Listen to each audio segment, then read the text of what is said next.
and welcome back to another video, and today is going to be game number 16 and the recap for that game. Honestly, I don't have much to say about the Habs game besides for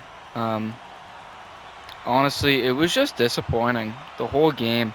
Um Not really. The first period, good start. Montembeau, he didn't play bad in the first period. Honestly, Montreal didn't have. They had a 5-on-3. They could have capitalized. Tons of good chances.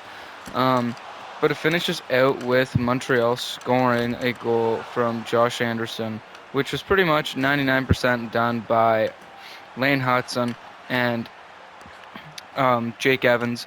Um, it does give Veleno a plus. I will say that. I don't know if he was a plus. I haven't fully deep dived into the stats just yet. Um, but that gave Joe Veleno a +1 to start off the game. And honestly, he did a very crucial thing, and he stayed back. He held the point up strong. For Montreal there. Um, he made sure in case anyone came back that he was there, but it didn't happen. But um, didn't really matter at the end of the day.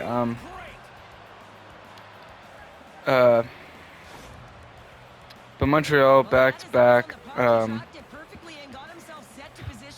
5-on-3, or had a 5-on-3. Didn't really do anything on that, unfortunately. But one goal, second of the season for Anderson. Hudson has his 13th assist. Um, then in the second period, this is where it just crumbles. Joel Edmondson with a shot from the point, screened by Veleno and Struble, and crucial screening by both. Montembeau couldn't see a thing. Ends up they scoring. Joel Edmondson, former Hab, with a goal coming back to Montreal. Um, then right after that, another Montreal, a crappy penalty to take, and Montreal is just scattered in their own zone. The ref had his hand up for like a minute and 3 seconds, and Montreal is, they end up going down onto a. They don't go down on the penalty kill because Quentin Byfield scores, assisted by none other than Joel Edmondson and Kempe. They both got assists. Byfield scored. Montembeau are horrible on that goal there. Every time he's slightly out of position, like by an inch, he'll throw himself to where the puck is, giving him zero chance to get anywhere back to where he should be. And he did that, and it led to, it ended up leading to, that shitty goal by Quentin Byfield, which led to a stretch of another goal. And the third unanswered goal for Kevin Fiala. Kevin Fiala scores. And that was just the worst goal I've seen. Montembeau gives the puck to Kevin Fiala, and he scores. A thing with Montreal goaltenders, I don't know if it's a coaching staff thing, but for some reason, Montreal will give the puck give the puck. Like, there'll be chances where the goalie can hold it and hold it and kill the play, but they don't, and it's super weird. Like, they just don't take this. They try and play the puck when they know they shouldn't. Like it happened to Jacob Dobish when he could have put his hand on a glove against the Devils that led to the game-tying goal, and Montreal ended up losing in overtime. And again, Montembeau has been pretty bad all year, and he goes out and does this again. And Montembeau has done this multiple times where he just lets the puck go. But Kevin Fiala scores a super shitty goal. Montreal's down 3-1. And then the third period, I didn't watch the empty netter from Warren Fogle, but I did watch Joel Armia's goal, and that is exactly when I turned the game off. Because as soon as the puck, as soon as Montreal gets somewhat on top, As soon as Montreal would get the puck in that third period, they'd dump it in or they'd try to get an on-man rush, and the Kings were playing in such a... They were playing 4-back. It was so boring to watch. But Montreal is now 0-8-1 against LA in their last 9 now. Really just an embarrassing stat line. Like, for the Montreal Canadiens, that is an embarrassing stat line to have. Being 0-8-1. Super embarrassing, and if I were Montreal, I would, like... I don't even know what I would be doing, but it's just... That was such a bad game all around that it just didn't make any sense, like, to continue to watch, or, like, really, it was just a bad game all around. Who would I put blame on? Everybody. It was just such a bad game in general. There was one player I did notice played really well, and that was Arbor Jack. He probably won't get much credit because it was a game that was a loss, but he played really well offensively and defensively. There were a couple times where it was like, dude, you got to step up, but he did play very, very well and was very noticeable out there. I will say that he was one of the players on Montreal that, like, if I were looking to watch him play, I could tell he was out there and he was playing. He was a guy that you could easily notice out on the ice, and he played very well. He was one of the few Montreal Canadiens that had a 0 plus-minus on the defensive core. Lane Hudson was a -3, Struble was a -3, Dobson was a -3, or a -2. But Struble was a -2. Struble, I'm going to say the last couple games he has been playing horrible, and he tries to play as a big, tough guy, but he is not tall enough, not big enough to play like one. He is just not yet developed into that type of guy to play like that. I will say. But Montembeault, he had an 840. Honestly, I would really just like to say that I don't think Montembeault should play very many games in the future here for us. As a Habs fan, I just don't think Montembeault has just not played well enough to be a guy constantly getting starts and giving unproven starts.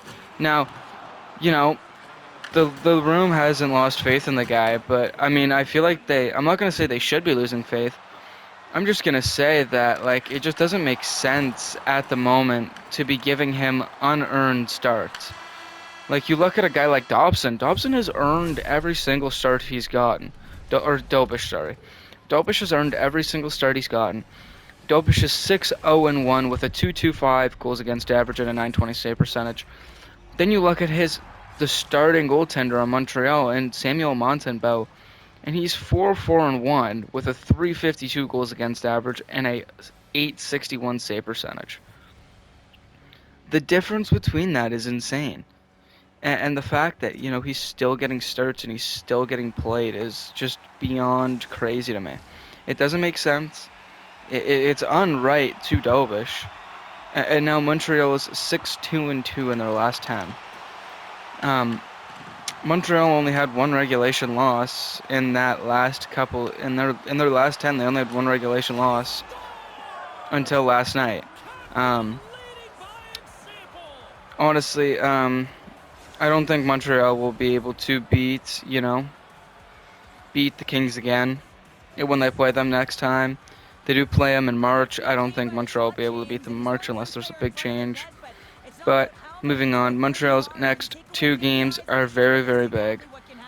They have big implications to them. And honestly, Montreal needs to win these 2 games. The first game is against the Dallas Stars that are 7-1-2 with a 3-game win streak and just came back last night down 2-0. It came back and won that game in overtime with goals from Robertson, Rantanen, and Roope Hens. I'm a huge fan of Jason Robertson. I watched him play juniors. He's very good. I do think it'd be nice for him to get a change of scenery. But Dallas, very, very good. If Montreal can squeak out a win against Dallas tomorrow night, that would be a great. Um, that'd be great. And then their next game on Saturday is against a division rival in Boston. That is also a must-win game. Kind of crazy you're hearing me say must-win games this early into the season, but where Montreal is in the standings, every game is a must-win.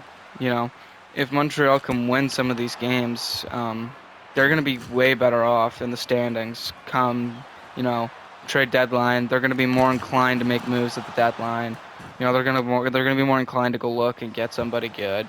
Um, so, um, it would be nice to see Montreal, go out and make a move. So Montreal hopefully can win these two upcoming games. But in other Habs news, Montreal has been interested in Tage Thompson. That is a huge name. So that would be a huge trade. Um, I'm not too sure what Montreal would give up, but I'm sure it would be somebody. I don't know if they're willing to give up on David Reinbacher just yet. But I feel like it would be somebody in that defensive core, as in a Jaden Struble, a Carrier, a Matheson. Um, I feel like somebody in that defensive core would go, like in that defensive structure. I feel like one of those players would be leaving this organization, as well as a prospect, a higher end prospect. I'm hoping it's more of a guy like Owen Beck instead of a guy like Michael Hage. Um, just because Hage is so much better than Owen Beck and has so much more time to develop. Owen Beck has been really, really slow, had a very slow start. He only has 4 points in 12 games in Laval. Um, him or Joshua Waugh, I would be both willing to, kind of move on from. They're both very, very young, but both easily able to move on from. Um,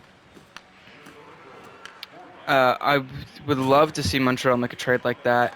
They also have been heavy into Kadri, and a lot of the insiders have said that they wouldn't be surprised if at the deadline Montreal makes a trade for a guy like Nazem Kadri.